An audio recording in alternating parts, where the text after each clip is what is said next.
အားလုံးပဲမင်္ဂလာပါခင်ဗျာကျွန်တော်ကတော့ဗီယက်နမ်နိုင်ငံဒါလက်မြို့မှာကျွန်တော်ရှိလာတဲ့သူတွေကိုအလဲလိုက်ပို့ပြီးတဲ့ဝန်ဆောင်မှုကိုပေးနေပါတယ်ခင်ဗျာကျွန်တော်အခုဆိုလို့ရှိရင်ဒါလက်ဘူတာရဲ့သမိုင်းကြောင်းလေးကျွန်တော်တစ်ချက်ပြောပြပါမယ်ဒါလက်ဘူတာယုံကဗီယက်နမ်နိုင်ငံမှာအလှပဆုံးတဲ့သမိုင်းဝင်ကြဆုံးဘူတာယုံများထဲမှာတစ်ခုဖြစ်ထင်ရှားကြော်ကြပါတယ်အချိန်ကာလအားဖြင့်တော့ကိုလိုနီခေတ်ကစတင်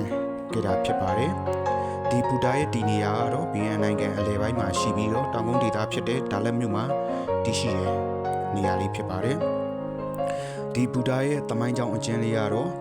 ပြင်သစ်ကိုလိုနီအစိုးရကဒါလက်မြို့ကိုတောင်ပေါ်ပန်းဖြေမြို့အဖြစ်သူကတိဆောက်ဖို့အတွက်သူကရည်ရွယ်ခဲ့ပါတယ်အဲ့ဒီအချိန်မှာဒါလက်ကိုလွယ်ကူစွာတွားရောက်နိုင်မှုအတွက်ကိုမီးထားလမ်းစီမံကိန်းကိုသူတို့စတင်ခဲ့ကြပါတယ်ခင်ဗျာပင်မမီးထားလမ်းဖြစ်တဲ့ Trans-Sita Indo-China လမ်းကြောင်းကိုခွဲတစ်ခုဖြစ်တဲ့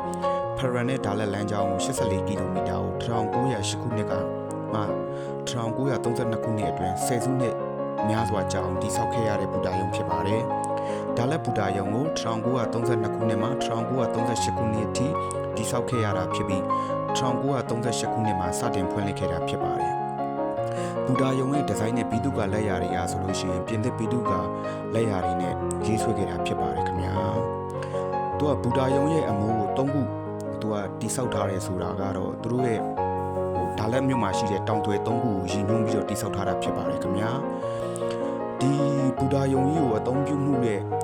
ခဲ့တဲ့သမိုင်းကတော့1982ခုနှစ်အထိကိုဒါလက်ဘူတာယုံဒါလက်မြို့ထဲမှာရှိတဲ့ခီးသည်များနဲ့ကုန်ပစ္စည်းများကိုတည်ဆောင်မှာအဓိကအခန်းကဏ္ဍမှာအသုံးပြုခဲ့တာဖြစ်ပါတယ်1982ခုနှစ်မှာစပြီးတော့ဗီယက်နမ်စစ်ပွဲကြောင့်ရထားလမ်းရဲ့တစိမ့်တစ်ပိုင်းပျက်စီးသွားတော့ဘူတာယုံအသုံးပြုတာကိုခဏရပ်ဆိုင်းလိုက်ရပါတယ်ခင်ဗျာ1990ပြည့်နှစ်ကနေပြီးတော့ယခုချိန်ထိမှာတော့ဘူတာယုံဗီယက်နမ်အစိုးရသမိုင်းဝင်အမွေအနှစ်အဖြစ်ပြန်လည်ပြုပြင်မွမ်းမံထိန်းသိမ်းခဲ့တာဖြစ်ပါတယ်ယခုအခါတွင်ဘူတာယုံသည်ကျွန်တော်တို့ရဲ့ခီးသွားဧည့်သည်များအတွက်ဆွဲဆောင်မှုရှိတဲ့နေရာတစ်ခုဖြစ်ပြီးတော့ဘူတာယုံထဲမှာလည်းယထာသမိုင်းပြတိုက်တွေလည်းထားရှိပါတယ်ခင်ဗျာ